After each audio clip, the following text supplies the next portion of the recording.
Gracias por venir a esta nueva sesión otra vez. Gracias por la tarea, los que le hicieron. Y los que le hicieron juntos, pues también gracias. Lo que vimos el miércoles pasado fue cómo hacer la exégesis del pasaje y hacer la idea exegética. Todo parte de aquí. Esto es súper importante. Si esto lo hacemos mal, ya todo lo otro lo vamos a hacer mal. Todo lo otro lo vamos a hacer mal. Entonces, esto es una de las cosas más importantes, lo que hicimos el miércoles pasado. Esto quiere decir que en este punto lo que debemos hacer es sacar del texto, no interpretar todavía, cero interpretación en la exégesis. Preguntar qué, cuándo, dónde, cómo, quién, para qué, por qué. Desglosar el pasaje en porciones. Esa parte de la exégesis es súper importante y te va a dar la idea central de lo que el autor original quería transmitirle a la audiencia. Pero hoy vamos a estar viendo la parte de la idea teológica. Pero resumiendo, el pasado miércoles vimos estos 3 pasos. Cómo ha organizado el autor este pasaje. Muestra la estructura en secciones. La idea es que usted agarre el pasaje y diga, bueno, de aquí a aquí, Dios dice que ama al mundo. De aquí a aquí, pues Dios, la Biblia está diciendo tal cosa. Es como si fuera la idea del versículo o los versículos. No interpretación todavía. Ahí no hay interpretación. Ahí es solo lo que dice la Biblia. Número 2, cómo el contexto informa el significado de este pasaje. Número 3, basado en ese trabajo que hicimos, incluyendo las preguntas amigas, cómo, quién, por qué, qué. Pues desarrollar la idea exegética. ¿Qué es la idea exegética? La idea central del pasaje. Es la idea que Dios amó tanto al mundo que dio a su Hijo unigénito para que todo aquel... Si la idea es un versículo, pues esa es la idea exegética del pasaje. O sea, no hay que batallar tampoco y estar inventándonos. Si crees que la idea exegética es ese versículo, pues lo pones y punto. Y esa es la idea exegética del pasaje, lo que el autor quería transmitir. Entonces, hoy vamos a estar viendo la parte de la idea teológica. No es solo la idea exegética, sino ahora vamos a ver la idea teológica, qué cosa es y cómo llegar a ella. Y esta idea o este paso es conectar esa exégesis que hicimos con Cristo. Es eso. ¿Cómo se conecta nuestro pasaje con Jesús? Esa es la idea. ¿Y por qué hacemos énfasis en esto? ¿Por qué este punto es muy importante? El miércoles pasado lo dije, pero voy a indagar un poquito más en en por qué. Y me gustaría que fueran a la Biblia. Vamos a leer 3 pasajes rápidamente. Primera de Pedro, capítulo 1, versículos del 10 al 12. Ahí está, pero si quieren ir con sus Biblias y seguirlo. Y casi que vamos a hacer de cada pasaje el paso 1 del miércoles pasado. Pero solo las preguntas amigas. Dice el versículo, Primera de Pedro, capítulo 1, versículo del 10 al 12. Incluso los profetas quisieron saber más cuando profetizaron acerca de esta salvación inmerecida que estaba preparada para ustedes. Se preguntaron a qué tiempo y en qué circunstancias se refería el Espíritu de Cristo que estaba en ellos cuando les dijo de antemano sobre los sufrimientos de Cristo y de la inmensa gloria que después vendría. Se les dijo que los mensajes que habían recibido no eran para ellos, sino para ustedes.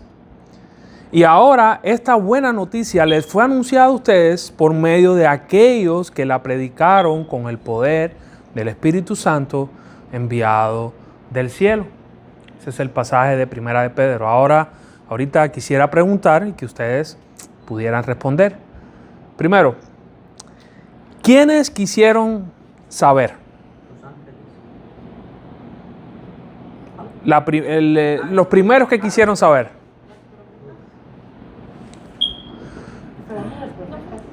¿Los profetas? ¿Cuántos votan por los profetas? Ok, los profetas. ¿Qué quisieron saber? Acerca de esta salvación inmerecida. Acerca de la salvación inmerecida, o sea, está hablando de la salvación. Ok. Bueno, Mande. para ser precisos, es quién era y Ajá. en qué tiempo. Ajá. También. El problema es que es tan rico preguntarle, sustancioso, sí, no rico de comida, sino de sustancia. Preguntarle al texto con qué y demás, que las preguntas pueden ser muy diferentes, pero tienen que arrojar la información que tenga el texto. Entonces, ¿qué se preguntaban? ¿Quién era y en qué tiempo? ¿A qué tiempo y en qué circunstancias se refería el Espíritu de Cristo? Ajá. Ajá. ¿Quién les hablaba a ellos sobre esa salvación inmerecida? El Espíritu de Cristo. Ok. ¿Qué decía el Espíritu de Cristo? ¿Qué les decía a ellos? Los sufrimientos de Cristo y las glorias que vendrían. A veces nosotros tenemos un entendimiento un poco que los profetas no entendían mucho los del Antiguo Testamento, no entendían mucho de la salvación y de Cristo. Y es posible que hayan cosas que no comprendían, pero si vemos este pasaje, pues el Espíritu de Cristo les anunciaba ya que el Cristo iba a sufrir y les anunciaba también la gloria venidera que iba también detrás de eso. Entonces, exacto. Entonces, ¿a qué personas y en qué tiempo? No era para ellos, sino para ustedes. O sea, aquí hay varias cosas. Aquí hay varias cosas. Primero, el Espíritu de Cristo les anunciaba que para ellos no, sino que para ustedes. Pero ¿esos ustedes somos nosotros? Los oyentes. Eran judíos, Pedro estaba Pues eran hablando los de de judíos. ese tiempo, ¿no? Tuvieron Pero que la vieron verdad, en ese no tiempo a judíos, Cristo. Ajá. Sí, también, pero primeramente eran para esa audiencia. O sea, Pedro le estaba diciendo, el Espíritu de Cristo le anunciaba a los profetas que era para este tiempo de ustedes. O sea, ¿y qué era lo que iba a pasar en ese tiempo de ellos en ese momento? ¿Qué era lo que iba a pasar? Según el texto. Sufriría y Ajá. vendría la gloria. ¿Y qué más? Según el texto. Anda por algún lugar por ahí. ¿Qué iba a pasar para ellos en específico? Estaba hablando de la salvación Ajá. tan grande. Ajá. La salvación merecida que estaba preparada para ustedes. Ujú. ¿Y qué? Déjame reformular la pregunta. ¿Y a ellos qué les llegó? O sea, a ellos, a esa audiencia, ¿qué fue lo que les llegó? Según el pasaje. Las buenas nuevas. La predicación del Evangelio. Entonces, en la que predicaron con el poder del Espíritu Santo enviado del cielo. Pero incluso del Antiguo Testamento, según este pasaje, el Antiguo Testamento, el objetivo era Cristo, era llegar a Jesús. O sea, el objetivo del Antiguo Testamento era que Cristo estaba predicando a Cristo a través de los profetas, porque era el Espíritu de Cristo el que estaba en los profetas y estaba anunciando los sufrimientos de Él y estaba anunciando la gloria venidera que iba a pasar. Y todo ese mensaje era condensado, o el clímax era Cristo. Es por eso que nosotros cuando prediquemos, pues nuestro clímax o nuestro punto de aterrizaje antes de partir a la aplicación para hoy, tiene que ser el mismo que tenían los antiguos profetas y que tenían los apóstoles en ese tiempo. O sea, tenemos que aterrizar en Cristo, si no, el mensaje es irrelevante completamente. Otro pasaje. Lucas, este es más como lo conocemos un poco más. Lucas 24, del 25 al 32. Están los dos en el camino de Maús. Se les aparece Jesús. Ellos no sabían quién era. Entonces Jesús les dijo, Jesús les pregunta ¿por qué están tristes? ¿Qué es lo que ha pasado? Y entonces ellos le empiezan a responder, no, es que mataron al Mesías. Nosotros creíamos que era el Mesías, pero todo el mundo está desconsolado. Entonces Jesús, a partir del versículo 25, les dijo, ¿qué necios son? ¿Les cuesta tanto creer todo lo que los profetas escribieron en las Escrituras? ¿Acaso no profetizaron claramente que el Mesías tendría que sufrir todas esas cosas antes de entrar en su gloria?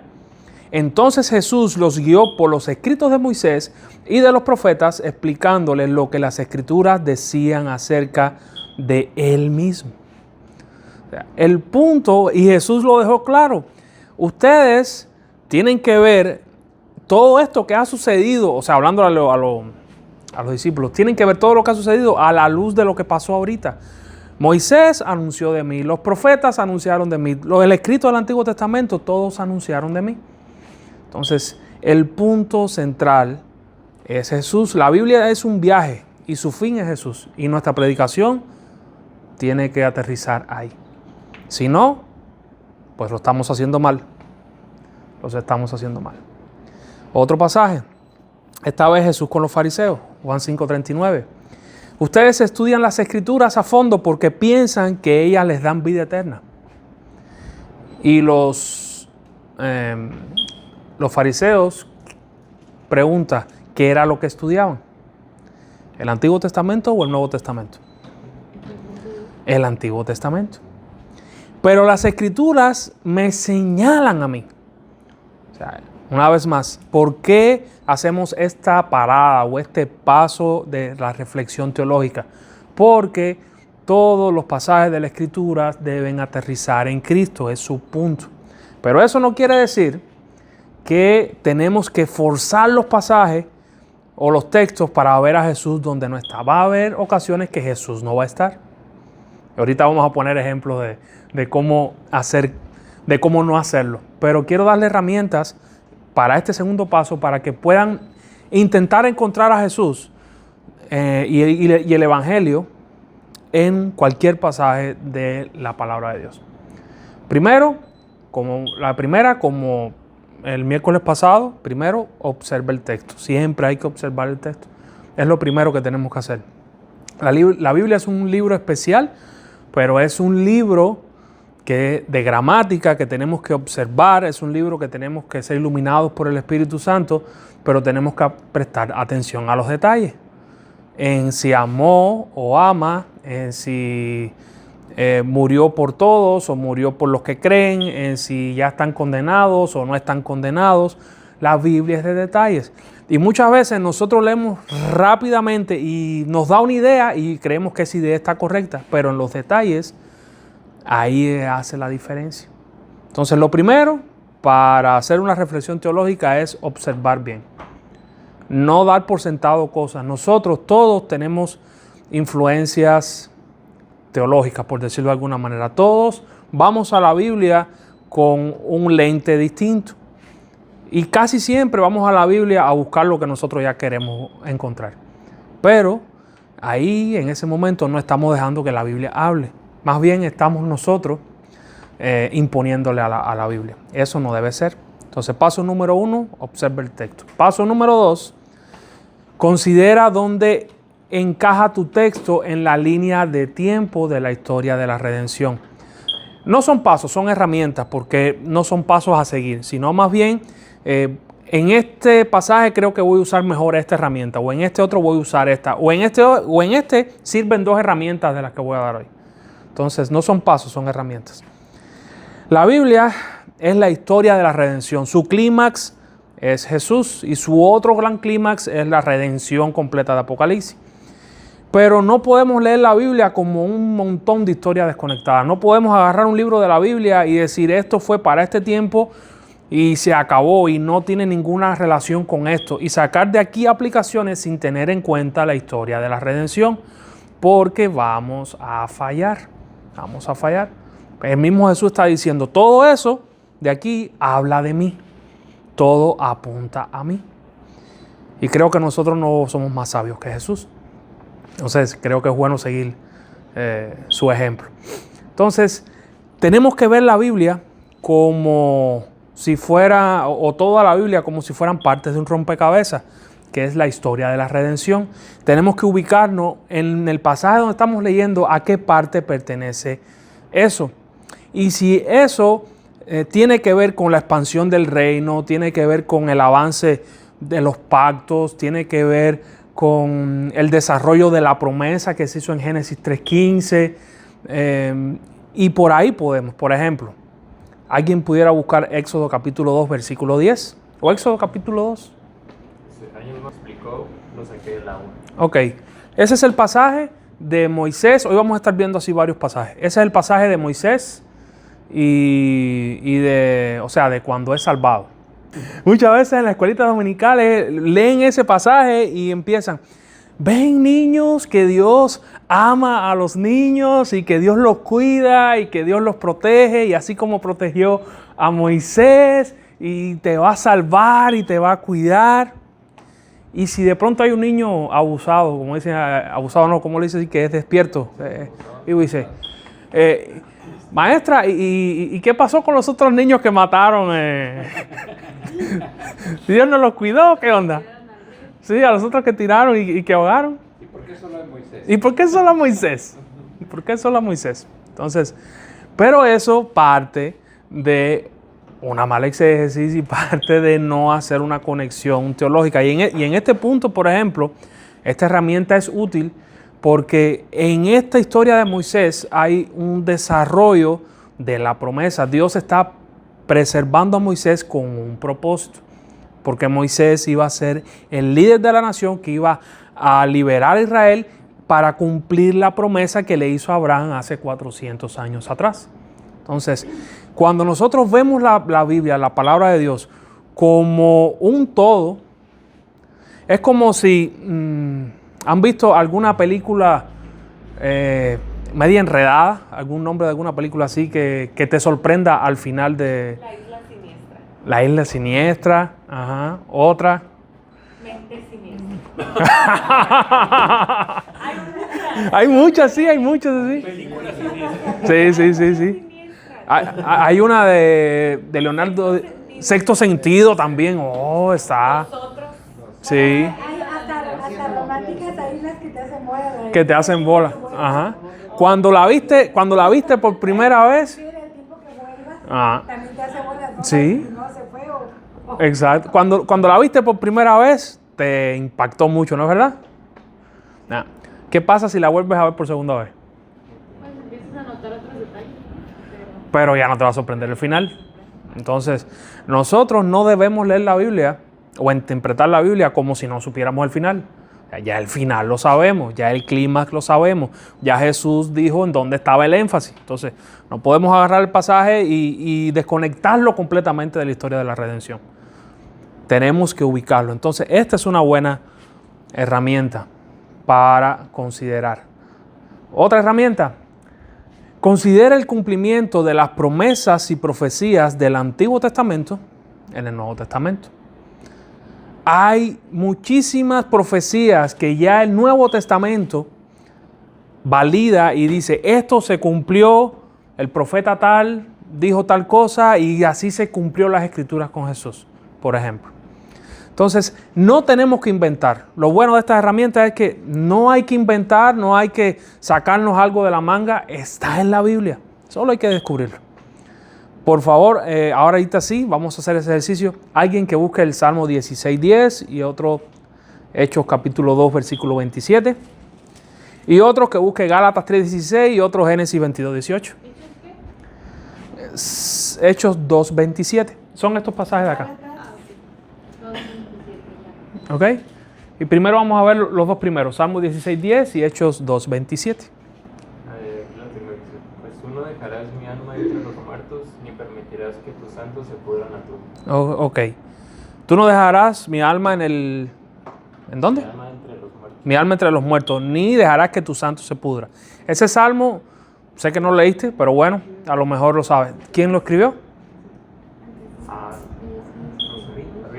David. David escribe ese salmo. No vas a permitir que mi cuerpo se corrompa. Pregunta. David murió. ¿Se pudrió el cuerpo? Ok. Y esa es la respuesta que Pedro le da a los judíos en Hechos capítulo 2:27. Dice, no dejarás que mi vida termine en el sepulcro, ni permitirás que tu santo sufra corrupción. Es el mismo versículo. Pedro lo toma del Salmo 16 y dice, David ciertamente pues se pudrió. Estoy parafraseando.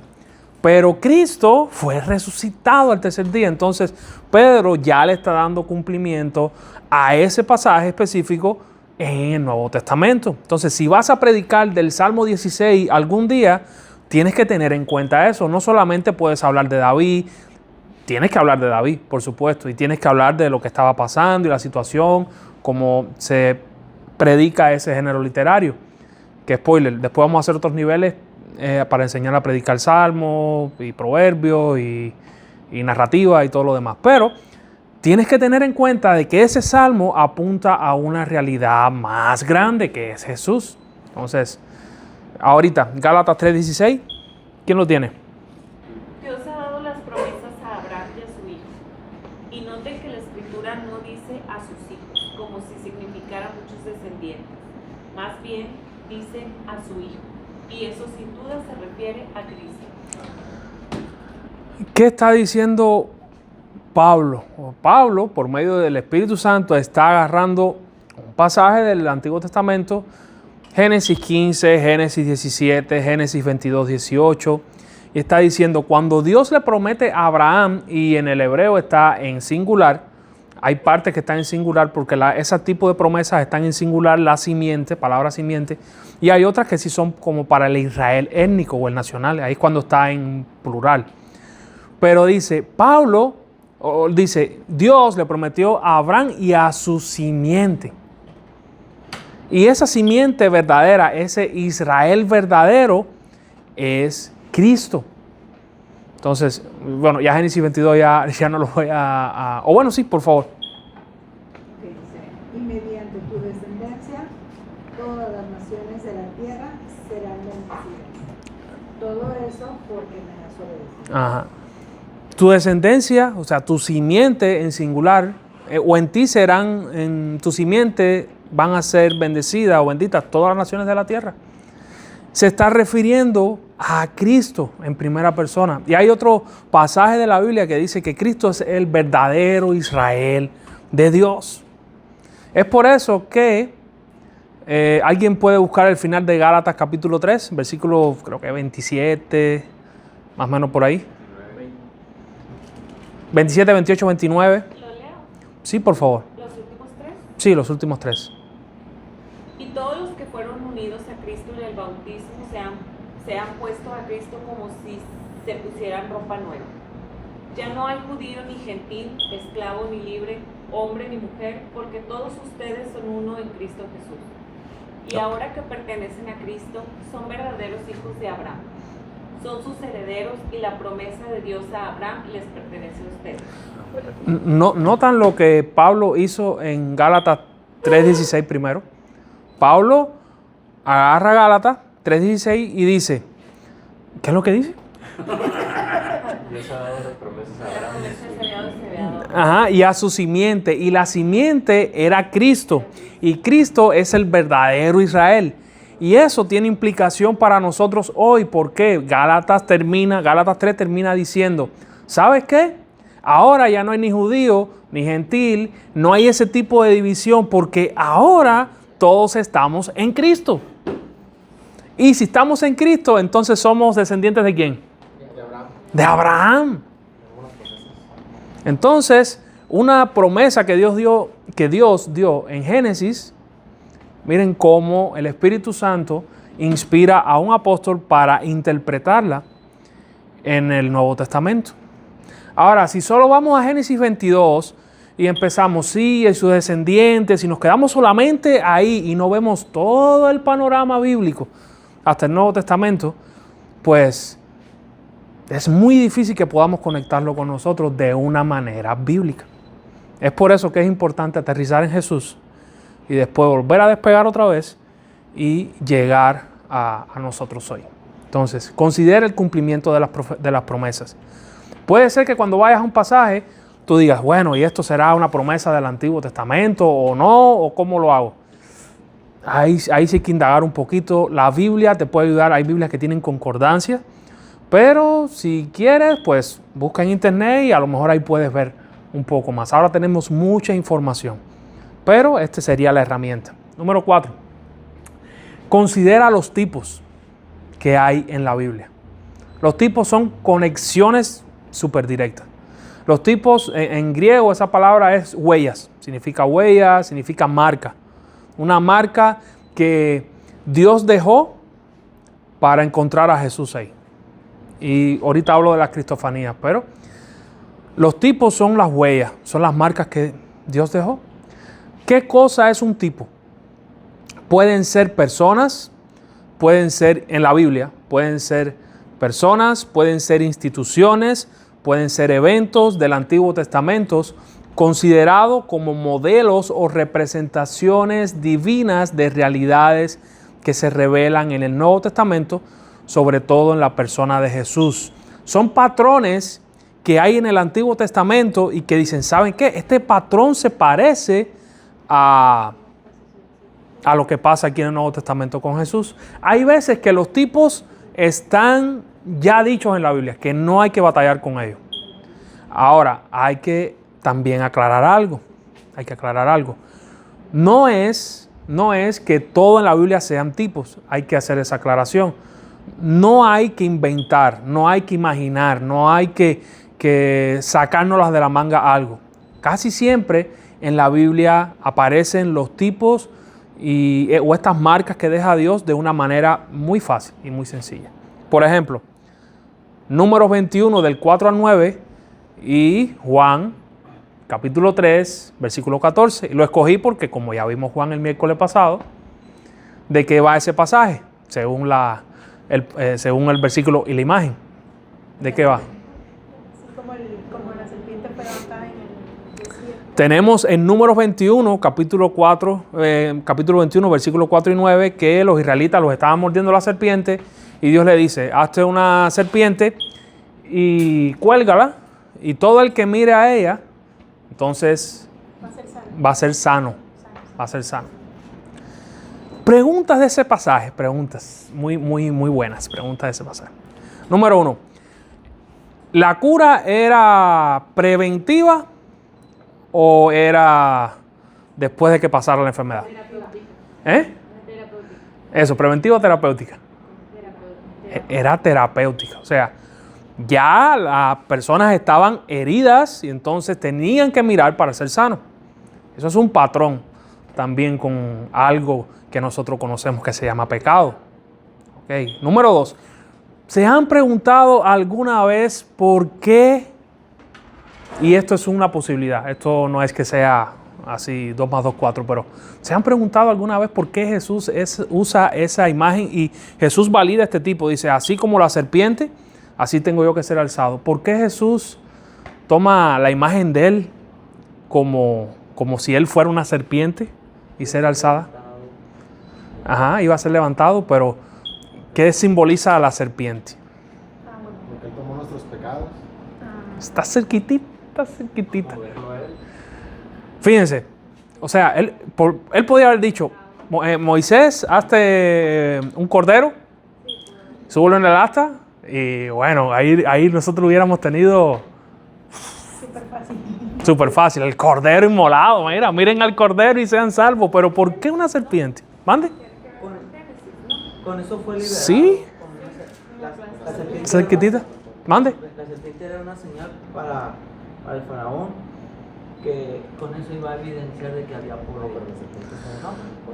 En Génesis, ¿qué le pasa a la serpiente? ¿Qué Dios le dice a la serpiente después de que engaña a Eva y Eva come y dan cosas? Que pondrá enemistad entre el simiente de la mujer Ajá.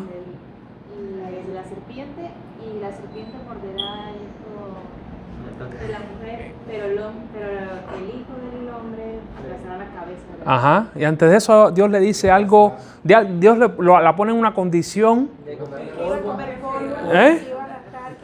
Antes de eso Dios la pone en una condición más fea todavía. Esas son consecuencias de esa condición. Maldito serás. Dios maldice a la serpiente. Y Jesús fue hecho maldito. Fue hecho maldición. Fue hecho pecado.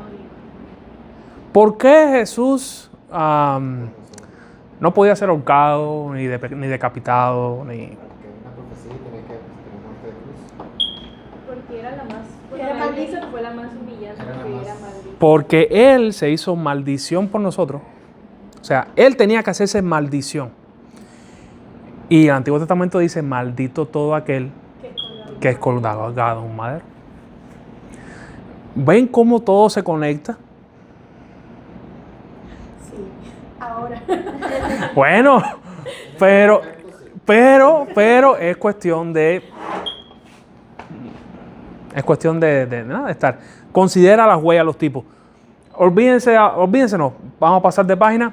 ¿Qué otros tipos ustedes pueden pensar? Ya los tipos son patrones que de cierta manera nos dejan ver a Jesús en el Antiguo Testamento. Que hay como cosas que esto se parece a algo que pasó con Jesús. Y pueden ser, personas, instituciones, eventos, modelos, representaciones. Ahora, ¿qué tipo ustedes piensan que o se dan cuenta ahorita? La roca que golpeó Moisés en el desierto. Ese es el pasaje de hoy. De ese no podemos hablar. No, yo no estaba aquí. Es válido. Pero pero ese es el pasaje de la tarea. Así que de ese no podemos hablar. Otro. ¿Qué tipos a ustedes ahora se le vienen a la mente que hayan en la Biblia? El sacerdote que ministraba en el templo, el sumo sacerdote. El sumo sacerdote... Todavía, vamos a llegar ahí, pero todavía no. El sumo sacerdote que ministraba en el templo. ¿Por qué? Dice Hebreo que Cristo, ¿quién es? Nuestro sumo sacerdote que entró una vez en el... ¿Qué hacía el sacerdote? Representaba al pueblo delante de Dios, ofrecía sacrificio. Eso es un tipo. ¿El Isaac? ¿Por qué? Porque lo No. agarraron como corderito. Justifique su respuesta. Eso es un tipazo. Eso es un tipo. Eso es un tipo. ¿Qué otro se les ocurre? Todas las ofrendas y sacrificios de Levítico, el Cordero, todo apunta a Cristo. Los sacrificios de paz, los sacrificios de fiesta, todo apunta. Y todo eso de como les decían, cómo iban a comer Pues la desde- carne, cómo iban a comer Exacto. pan, todo. Exacto. Jonás también. Jonás es un tipazo también. David, ¿Y por qué Jonás es un tipazo? porque estuvo en el vientre de la ballena 3 días. Y eso lo hace es de la ballena. Pero Era una señal para la resurrección, dijo que en 3 días. eso, Jesús mismo valida ese tipo. La única señal que van a tener es la señal de Jonás. O sea, ahí está claro. Es una huella, una marca que dejó Dios. Ok, entonces los tipos los tienen claros. Las cristofanías son apariciones de Cristo en el Antiguo Testamento. Casi siempre cuando aparece el ángel de Jehová y se le adora, y el ángel deja que se le adore, pues es la imagen del Dios invisible. O sea, es Cristo. Ahora, ¿qué? Melquisedec, ¿es una cristofanía o no? Aunque ya vimos una. Muy buena pregunta. Pues yo creo que Amy dijo que no. O sea, ella dio como tres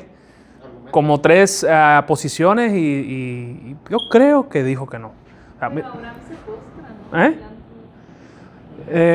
¿no? no, Manoah se postra delante del ángel, claro. O sea, con Manoah sí. Con Manoah sí la adora. Pero no, le da los diezmos. Pero con que hay un problema con que Melquisedec sea Cristo, porque decían, porque era ser humano, era sacerdote, y para ser humano pues ya tienes que nacer, y Cristo No había nacido. hizo ese proceso una sola vez en la vida. Entonces, pero, ok, seguimos. Las cristofanías son eso, son apariciones de Dios. O sea, cuando se le aparece a el ángel de Jehová, a Agar, creo, pues el Dios que me ve. Con Jacob también. Y Jacob, Con Jacob, peleé con Dios y vencí, con Daniel. O sea, Cristo es la imagen visible del Dios invisible. Entonces, como dice en el monte Sinaí también, parece que le vio los sí le vio los lomos, o sea, ¿Sí? Entonces, hay que tener cuidado y no abusar con las cristofanías, porque no todo lo que aparece entonces, no, este es Cristo, pero, o sea, es tampoco forzarle el pasaje, pero sí podemos estar. Hay que no abusar de la expresión. Sí, ajá, sí, no, hombre, no. Otra herramienta, considera a Jesús como las respuestas a problemas planteados en el Antiguo Testamento. Jueces 19 para mí es el pasaje más oscuro del libro de Jueces. Un pasaje bastante desagradable. Es el pasaje donde viene el levita con la concubina, se junta el pueblo, los benjamitas, se pasan la noche abusando de la concubina. Luego viene el israelita, el levita, y la pica en 12 y la manda por 12 partes. ¿En dónde vemos a Cristo en ese pasaje? Ay, no me van a decir, no, lo picó en 12, los 12 apóstoles. Las 12 tribus. ¿Cómo podemos conectar ese pasaje con Cristo? Es que para la pregunta habría que leer el pasaje, y ahorita no tenemos tiempo para eso, pero el pasaje trata de esto. Viene un levita con su concubina a un lugar, en ese lugar vienen los hombres y le dicen, oye, sale que queremos tener relaciones contigo. No, aquí está mi concubina, hagan lo que quieran con ella. La abusan toda la noche, llega ya muerta, la dejan muerta al frente, llega el hombre, la pica en 12 trozos, la manda para las tribus, para que las tribus vieran, ¿quién hizo esta cosa tan horrenda? Entonces se ponen de acuerdo para hacer venganza contra esa gente. Entonces, ¿cómo podemos ver a Jesús ahí? Esta es la herramienta que yo les propongo. Considera a Jesús como la respuesta a problemas planteados en el Antiguo Testamento. El libro entero, en varias partes, se repite este versículo. Y este versículo es una de las líneas que conduce ese libro, uno de los temas principales. Y en la Biblia de nosotros no está. En la Biblia de nosotros, después de Jueces, creo que viene Ruth, si no me equivoco.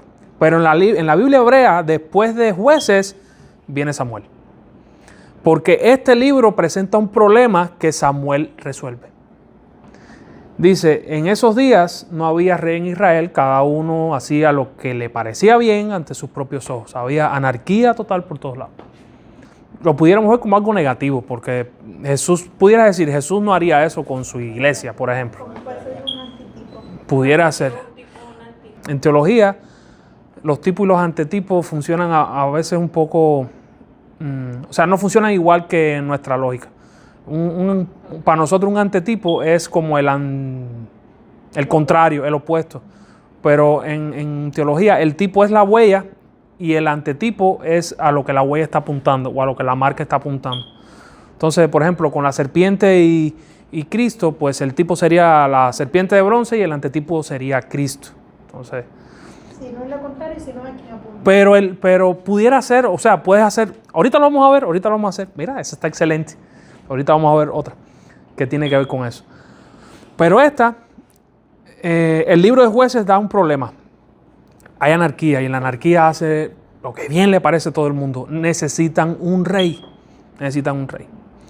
Y Samuel, Reyes, Crónicas, pues intentan darle respuesta a ese problema. Ahora, ¿se resuelve el problema con David?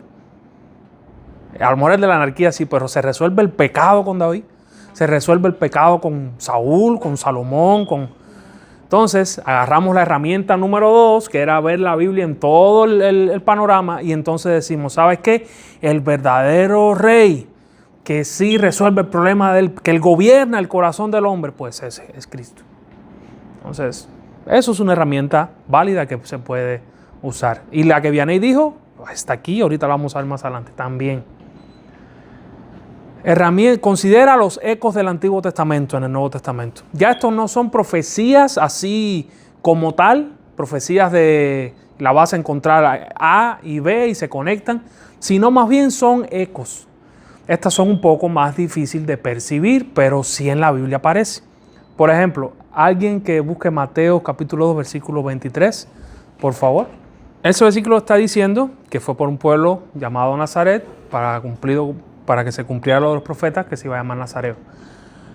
les tengo una excelente noticia. Esa profecía no aparece en ningún lado del Antiguo Testamento.